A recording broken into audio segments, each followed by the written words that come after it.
What you've just heard is one of the many deaths from the monkey, the new major motion picture from Osgood Perkins, Stephen King, and James Wan. Experience it in theaters everywhere this Friday, because everybody dies, and that's life.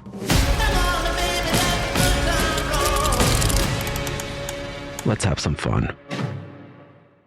Hey everyone, and welcome back to Big Mad True Crime, where we get big mad over true crime. I'm your host, Heather Ashley, and today you'll be hearing part 3 of 3 in the case of Kadie Major. Small talk sucks, so let's dive in.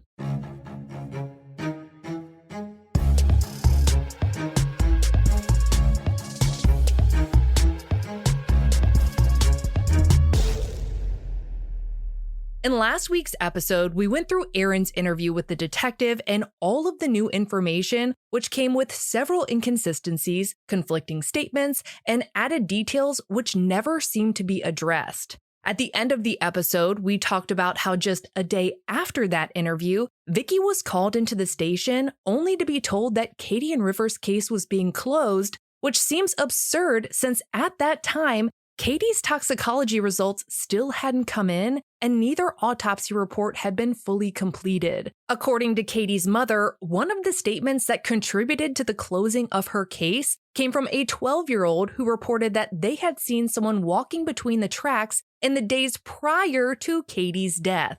The person had long hair, looked back at them, and kept walking. The witness statement did not include a description of said person other than that they had long hair. There was no mention of the color of the hair nor the clothes the person was wearing. It also didn't mention anything about them carrying a baby, and frankly, the entire statement seems irrelevant considering the fact that he witnessed this in the days prior to her death. It's also worth mentioning that Kadie and River disappeared in the darkness of night during an ice storm, not during a time of day where visibility is solid and 12-year-olds are out roaming the road. Regardless, it seems like that 12-year-old's witness statement held more weight than, interviewing Kadie's friends, family, or even her OBGYN, who was the last doctor she saw.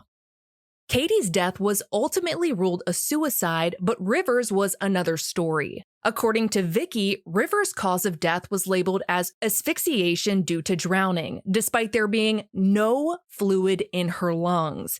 How does a child drown while having no fluid in their lungs? When drowning, the fluid in your lungs causes your body to sink. But remember, River was found floating in a pond. A drowned body will sink first, and as the decomposition process begins, gases are released into the body, causing it to float. The temperature of the water can slow down that process, and we know that it had rained ice the night Kadie and River died, so we can assume that water was pretty cold. The fact that there was allegedly no water in River's lungs could be a contributing factor as to why her body was found floating. To confirm whether or not it's even possible that River somehow drowned with no water in her lungs, a diatom test could be performed. Diatoms are organisms found in fresh and salt water, and according to NCBI, can be tested for in the organs of drowned victims. If the victim aspirated diatom-rich water prior to their death, they should be able to be detected in their organs. According to Justice for Kadie, that test has not been done.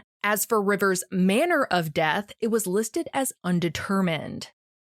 At this meeting, investigators told Vicky that there was something else they found in Kadie's pockets beside her wedding rings. They found a note that included typed font and handwriting about the end of the world conspiracies. One sentence stood out: the Antichrist could be a woman. Captain Alec later told 48 Hours, "There were some things that were in that note that made me believe that she was buying into the spiritual warfare that she had going on in her life." When Vicky found out about the note, she was pretty surprised since Kadie had never talked about any of the things written on the note, though it did appear to be in her handwriting. Rest assured, we will be coming back to this. Vicky reported on Justice for Kadie that the department told her Kadie and Rivers' deaths were a murder-suicide, even though Rivers' official cause of death was listed as undetermined. They believed Kadie had jumped into the side of the train, killing herself. Then the force of the train threw River into the nearby creek where she drowned. Again, she reportedly had no water in her lungs. There's a wood line between the pond and the tracks, so if they believe she truly died from getting thrown into it by sheer force, you'd also have to believe that she somehow missed essentially everything in between, because she reportedly had no signs of any blunt force injuries. If we believe that River was thrown into the pond where she drowned with no water in her lungs and no sign of blunt force injuries, then we have to ask ourselves, why wasn't Kadie's body thrown further away from the tracks? She was found roughly 6 feet away, and these tracks aren't at ground level. She would have had to have walked up a gravel incline to get beside it, something that would be incredibly difficult to do in the dark at 4 to 5 months pregnant during an ice storm while holding an 8-month-old. Vicky was having a hard time believing any of this and decided that she would figure out what truly happened to her daughter, granddaughter, and future grandson, no matter how long it took.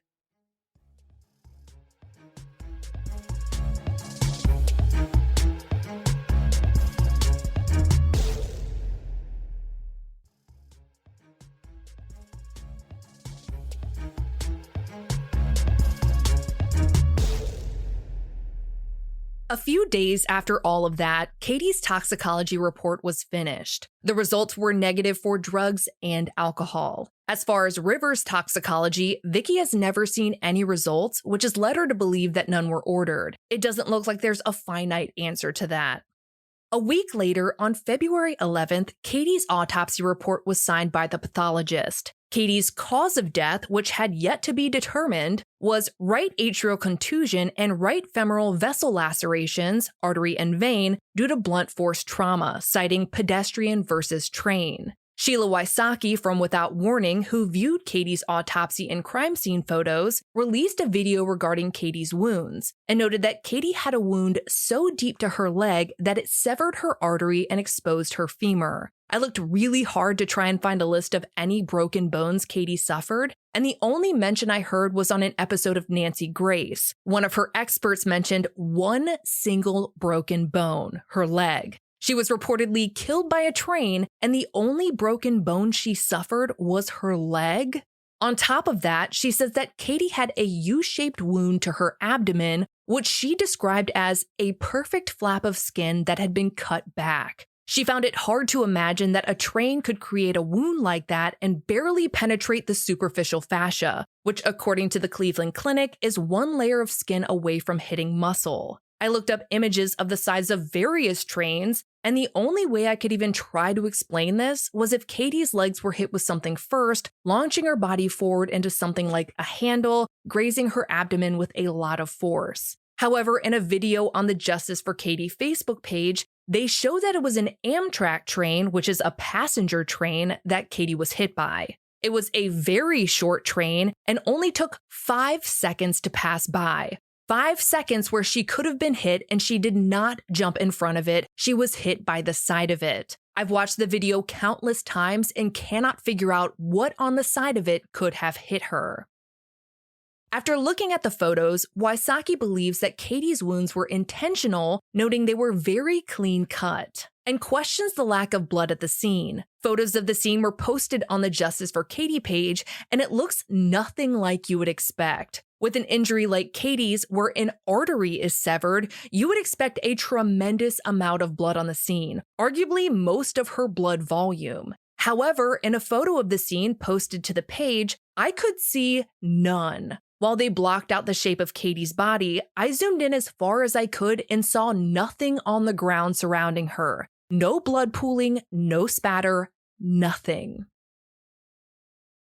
After walking through the lack of blood at the scene, Wysocki mentioned an issue with Kadie's clothing. Even though Kadie reportedly had a large U-shaped wound to her abdomen, her jacket nor her hoodie sustained that same damage. I looked at a photo of the jacket she was wearing, and while it's torn just barely at the zipper on the bottom of the jacket, you'd have to be looking for the damage to even notice it. It definitely does not scream that the person wearing it was hit by a train, or that massive damage was done to the abdomen underneath that jacket. Blunt force trauma can cause lacerations to the skin, so that is something to consider, but it's also important to consider the lack of expected injuries. Her mom posted online that even though Kadie was reportedly hit by a train, she had no cuts or scrapes from the rock she would have landed on surrounding the tracks. She says there was no bruising, and as we mentioned earlier, no blood. The lack of bruising is interesting because if you're alive when you sustain an injury, your body pumps blood to that area to initiate the healing process, regardless of whether or not your injuries are survivable. If Kadie bled to death after being hit by a train, you'd expect at the very least to see some bruising. If we're being honest though, you'd likely also expect to see massive internal organ damage, spinal injuries, etc.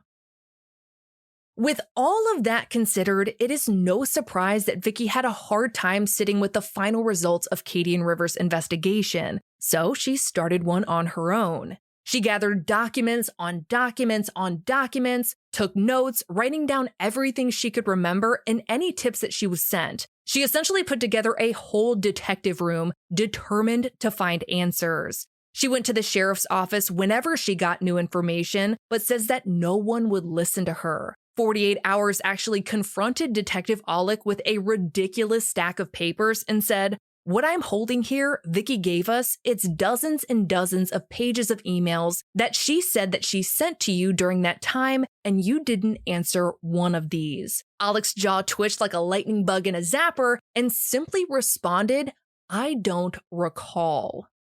While we're on the topic of the incredible work 48 Hours did for Kadie's case, Vicky told them that while she was diving headfirst into her own investigation, Aaron did more weird and arguably creepy shit. Vicky said that whenever they'd put something at Kadie and Rivers' graves, it would be destroyed and thrown in the woods, and it looks like items would go missing as well. 48 Hours reports that once Vicky took her concerns to law enforcement, they confronted Aaron, who returned some of the missing items, one of which was a toy version of Kadie's favorite horse. It was returned damaged. That's not all, though. At one point, a naked old plastic doll with a hole in its stomach was placed at the foot of the cross at the memorial where Kadie and Rivers' bodies were found. Vicky believes it was Aaron who put it there.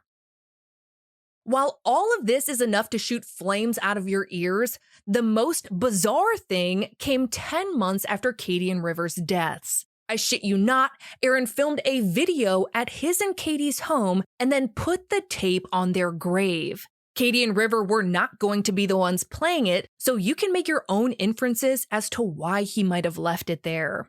In the video, which I will absolutely post a link to in Kadie's highlight on my Instagram, Aaron walks up the driveway towards their open garage, then takes a detour around the house, seeming to focus on the plants around its edge. He goes around to the back and then zooms in on the back window that shows the light on in the kitchen. The video jumps to him back at the front door, which he opens and walks inside. He zooms in on a photo of Kadie on their wedding day, then goes into the bathroom where he focuses on photos of him and Kadie and River, which are propped up on the bathroom sink. He then moves on to the kitchen where you can see a dining room table set for 4 people, including 3 chairs and a high chair. On the high chair was a Tupperware, a jar of baby food, and a bib. It was set up as if there was a baby that was getting ready to eat.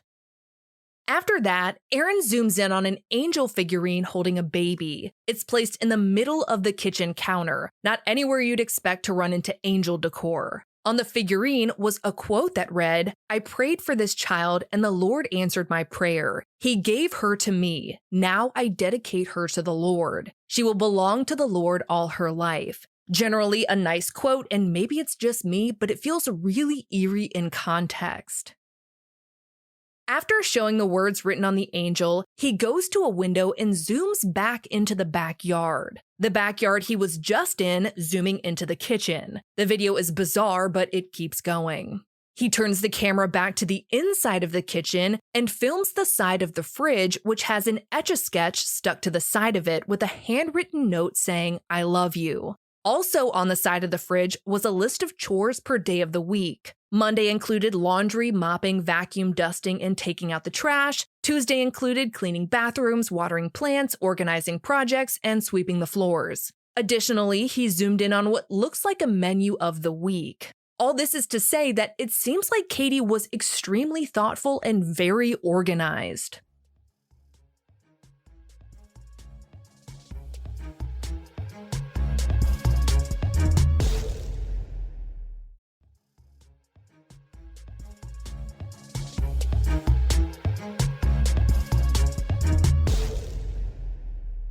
When Aaron moves into the living room, there's a pack and play set up in the corner. He spends some time in the living room zooming in on more pictures and the pillows on the couch before heading up the stairs. Once on the second floor, he immediately goes into the bathroom where he shows the toilet and what looks like 3 air fresheners on it and a lighter. Then zooms in on a stuffed duck on the sink. He then twirls around to the corner of the floor where a baby bathtub is sitting along with a bag of baby bath toys. After leaving the bathroom, he head towards the nursery, which still has a baby gate latched across the bottom of the door frame. There's a dress hanging from the crib and another hanging on the handle of the closet. There are all sorts of baby things like a bouncer, playmat, and a boppy on the floor. Based on the video from another room, Kadie had clearly planned on dolling up River's room with block letters spelling out her name, something she tragically was never able to do. With Aaron still in the nursery, he zooms in on a cross, an ultrasound photo, a sketch of Kadie and River, and a creepy-ass doll baby face that actually made me jump when I watched it. He messes with the mobile above River's crib so it starts moving, and then he removes the top of her hamper to show that there's still dirty clothes in it. The point of this video escapes me. Eventually, Aaron makes his way into his and Kadie's bedroom where, I shit you not, there is a pillow under the covers on her side of the bed, making it appear as if someone is under them. In the bathroom, he proves he's consistent in having air fresheners on the back of every toilet, then zooms in on the cabinet on the wall, showcasing that Kadie's hair products and Jergens lotion were still there. The video was jarring for Kadie's family to watch, and it almost felt cruel. There was no explanation, there wasn't even any sound, and the purpose of it is unexplainable. The video was obviously left there for someone to watch, but what was the expected reaction? Time passed and the years took a toll on Kadie's family, but Vicky refused to give up. In time, she hired a private investigator named Jessica Sanders, who is an absolute queen among queens, and they started their own investigation together. Spoiler alert, they uncovered information that only solidified Vicky's suspicions all along. One of the things they did first was look at Kadie and Aaron's home computer history. The Post and Courier reported that they found listings for 9/11 conspiracy theories and the Jeremiah Project, a website about Bible teachings, the end of times, and details about a new world order. The only times the websites were looked at was when Aaron would have been home. Vicky believes that the note found in Kadie's pocket was Kadie's way of documenting Aaron's search history. I tried getting a good look at the note, but it almost looked waterlogged. But one thing in particular that did catch my eye was a website listed with the .com and everything. In general, you don't have to write down a website unless someone tells you about it. If you're already on it, you can just go into your history or remember it. This would kind of track with the idea that Kadie may have been taking notes on the paper versus the writings being sporadic thoughts or beliefs. PI Jessica Sanders spoke to Nancy Grace and said that the paper the note was written on was from a fax her brother had sent her the day before, so it only could have been written in the day prior to her death. She noted that some of the things written on the note matched up with a drop-down bar of previously searched topics on the website. If these topics were only searched when Aaron would have been home, it goes against his claim that he would read about what Kadie researched throughout the day when he got home from work. Moving along with the web history, Vicky and Jessica also found that at 10:05 a.m. on January 17, 2008, Aaron searched for WSC Talk Radio, which is 94.3. 2 minutes later, he looked for 2 dead in Berkeley County. This search would have been made an hour and 26 minutes before he called Vicky to tell her what he had heard on the radio. That's going to be a hard one to explain away. Because of that find, Vicky naturally looked into Aaron's claim about hearing that report on said radio station about a person and young child being found on Oakley Road. Vicky told 48 Hours that over the years, she called every radio station and TV station and could not find a single record of anyone saying Oakley Road. As a reminder, when Vicky was approached by Detective Alec at the scene, he asked her who had sent her there, which sounds a lot like he was surprised anyone even knew what was going on, let alone the mother and grandmother of the victims. Had the news been broadcasted, I can only assume he'd seem less surprised. When 48 Hours asked Captain Alec about all of this, his response was, "I have no idea how he would know." When asked if that was suspicious, Alec admitted, "Absolutely." Vicky and Jessica continued their investigation and interviewed a dozen people with the goal of proving Kadie was not suffering from postpartum psychosis. One of the people they interviewed was Kadie's obstetrician, Dr. Case. If you remember, Kadie visited her the day before her death, which is when she found out they were having a boy. Dr. Case told 48 Hours that in her professional opinion, she does not believe Kadie had any depression or postpartum depression. A pretty damning piece of evidence that should have been acquired during the initial investigation, but was not. But hey, they had a witness statement from a 12-year-old about the days prior to Kadie and Rivers' death. As damning as all of that was combined, Vicky still made no headway with the investigators.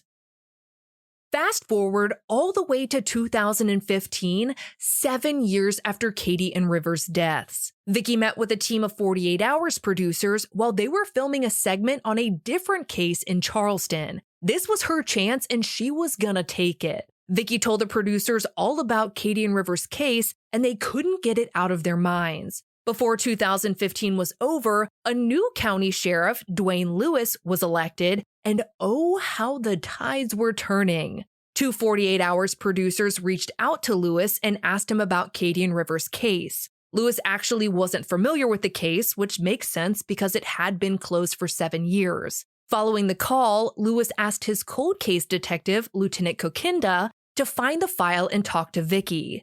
Because 48 Hours called the new sheriff, 7 years after Kadie and Rivers' death, their case was officially reopened. Kokinda later told 48 Hours that he wasn't looking forward to meeting Vicky because she had a reputation around town for being quote-unquote crazy.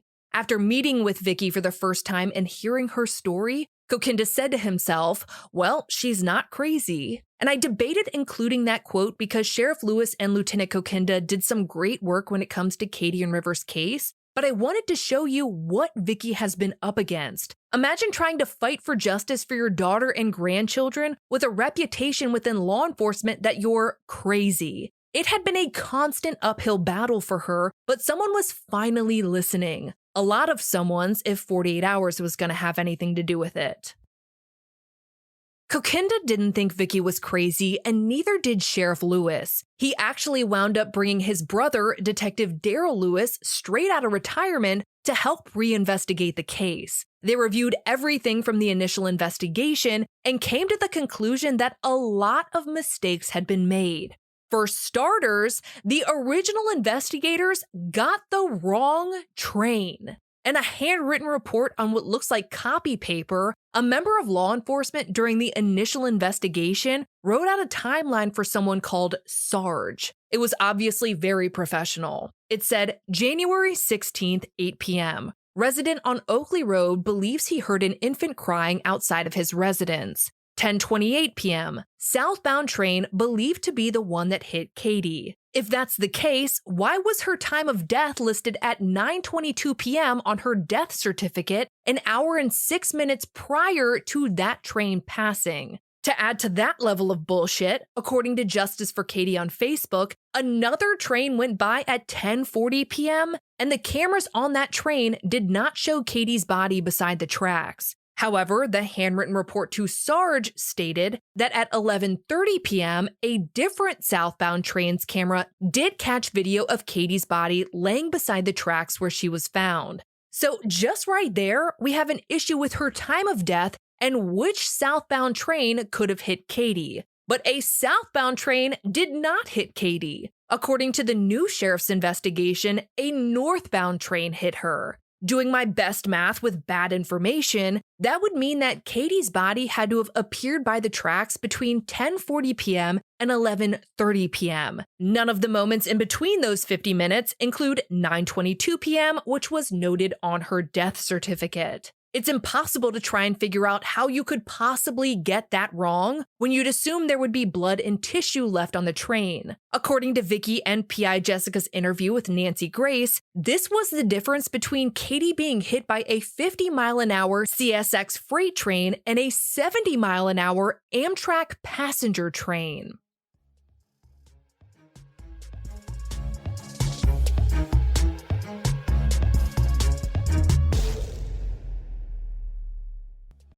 Ladies and gentlemen, we are now boarding Group A. Please have your boarding passes ready to scan. If your phone is cracked, old, or was chewed up by your Chihuahua travel companion, please refrain from holding up the line. Instead, go to Verizon and trade in any phone in any condition from one of their top brands for the new Samsung Galaxy S25 Plus with Galaxy AI, and a watch and tab on any plan. Only on Verizon. With new line on my plan. Service plan required for watch and tab. Additional terms apply. See Verizon.com for details.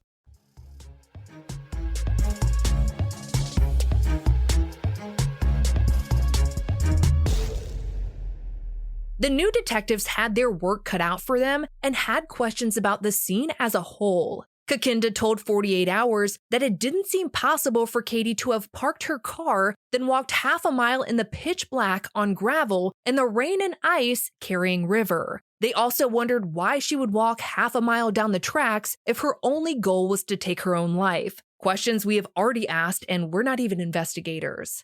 They also had questions about Erin's interview, which we went over last week, and noticed what we all did, that no one challenged Erin's version of events, including Kadie's supposed postpartum psychosis. Detectives Lewis and Kadie both told 48 Hours that Erin was the only person who told investigators that Kadie was having a mental breakdown. No one else had seen any evidence of it, not that the original investigators would have known, since they reportedly didn't interview anyone. Kadie told 48 Hours, "You can hide depression from your friends and family, but you don't hide paranoia." The detectives continued their reinvestigation and confirmed what I think is the most damning piece of evidence there is in this case: that there was no radio report about a person and young child getting hit by the train in Berkeley County. The radio broadcast had never happened, it didn't exist, and somehow Erin had reportedly searched for exactly that more than an hour before claiming he had heard it. It was proof, undeniable proof, that Erin not only lied to Vicky, leading her to the exact spot where her daughter and grandchildren were found dead, he had lied to the original investigators as well. Just to refresh all memories here, his exact quote from his interview aired by 48 Hours was, "That's when I heard on talk radio 94.3 that there had been a person and a young child hit by the train in Berkeley County." After reviewing all the evidence, Kadie and Lewis had a theory. Their theory was that there was a fight, verbal or physical, at the Major house on the night of January 16th. The detectives believe Kadie was ending the relationship, which is why her rings were in her pocket and $1,000 in cash was in her truck. A truck which they apparently never found the keys to, by the way. They also believe Erin could have broken his hand during the fight. What they don't know is how Kadie ended up at the tracks. For that, there are multiple theories. That Kadie and River left the home after the fight, Kadie drove to the tracks and got out. Erin was chasing after her and caught up and threw her against the train. Or that Kadie was killed elsewhere and dumped at the tracks. The damage to the rings in Kadie's pocket definitely leads towards massive force being applied to them. However, the lack of blood at the scene does beg the question of whether or not Kadie truly died there. Couple that with the lack of water in River's lungs, and you have a whole lot of questions that deserve to be answered. I consulted with a former homicide detective who said if there was no water in her lungs when she was found floating in the pond, she was likely dead prior to her being in the water. In September of 2018, Sheriff Lewis held a press conference. He stated initially it was believed that Kadie was suicidal and had some psychological issues. I can tell you that that is not the case. That suicide had been ruled out for Kadie, adding that it didn't seem like River had been hit by the train. It was massive news that felt like a huge step in the right direction, but the wait for justice continued. 6 months later, in March of 2019, 48 Hours released their episode on Kadie and River's case. They spoke to Detective Alec and asked if he believed there had been a murder-suicide. He said, "That's my theory. We worked this case for months. We believed we unturned everything there was to unturn at the time." Alec said he suspected foul play at first, and he looked into Aaron, but he was never able to connect the dots between the deaths and foul play, noting that the evidence, Aaron's statements and the note in Kadie's pocket, were proof that Kadie had taken her own life. That being said, Detectives Kakinda and Lewis also spoke to 48 Hours, and for the first time ever, they publicly named Aaron as the only suspect in Kadie and Rivers' deaths. They said they've tried to speak with Aaron, but that he isn't cooperating. In January of 2021, it was announced that Berkeley County turned the investigation over to SLED, aka South Carolina's Law Enforcement Division. However, Live 5 News reports that SLED was only assisting and had not taken over the case. I would love nothing more than to tell you that in the years since the sheriff said suicide was off the table and they went on 48 Hours to name Aaron as a suspect in Kadie and Rivers' deaths, that some headway has been made, but that's just not the reality of this case. Despite years and years of fighting, Kadie's manner of death has still legally remained suicide on her death certificate. Vicky rightfully worries that not changing the manner of death is hindering the investigation. It's hard to wrap your head around someone being a suspect in a suicide. Countless questions remain in this case, like if Kadie was so afraid that her doctor and mother were going to think she was crazy and take River away, why would she kill her? If Kadie was so afraid that someone was after her or going to kill her, why would she kill herself? If Kadie was intent on killing herself, why did she bother taking all of the money and River's diaper bag with her? Their family deserves answers. A full investigation is still underway, and anyone with information is asked to call the BCSO hotline at 1-843-719-7700. Or if you want to remain anonymous, you can call Crime Stoppers at 1-843-554-1111. There is a $25,000 reward. As always, I'll post these phone numbers in the show notes of this episode.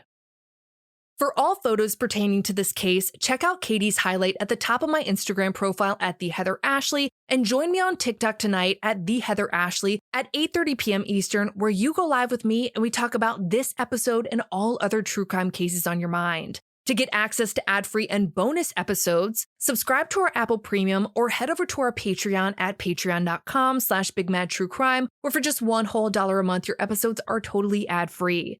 If you love the podcast, feel free to leave it a review. And if you have a case that you would like to hear covered, share it with Big Mad True Crime on social media. All cases are covered by listener request. I'll be bringing you a brand new case next week, and I cannot wait. But until then, we out.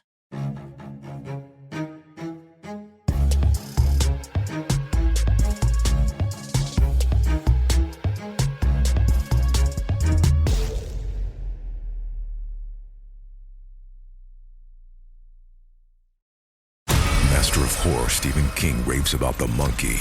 You've never seen anything like it. It's insane. The monkey that likes killing our family, it's back. Critics are calling it the most fun horror movie in years. It's a bloody, bloody, bloody fun time. Dad, I'm scared. I know.